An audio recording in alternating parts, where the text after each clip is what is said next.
ইসলাম গ্রহণ না করো তাহলে তোমাদের দেশে তোমরা জিম্মি হয়ে থাকো, আমরা ক্ষমতায় থাকবো। এই দুটো অপশন কিন্তু দেয়। ইসলামের শাশ্বত বিধান। আব্দুল্লাহ মাসুদ ভাই আছেন। ভুল বললে আপনি আমাকে বলে দিবেন।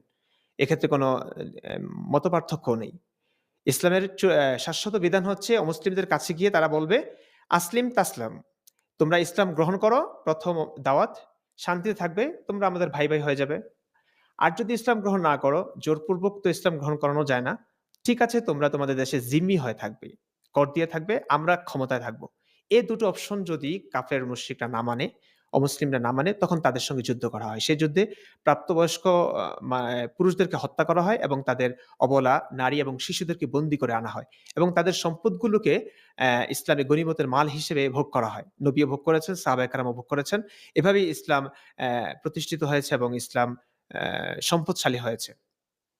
এখন কথা হচ্ছে আম ইসলাম যে অন্য ধর্মাবলম্বীদের সঙ্গে যুদ্ধ করছে, কোন দৃষ্টিকোণ থেকে করছে? কারণ ইসলাম মনে করছে ইসলাম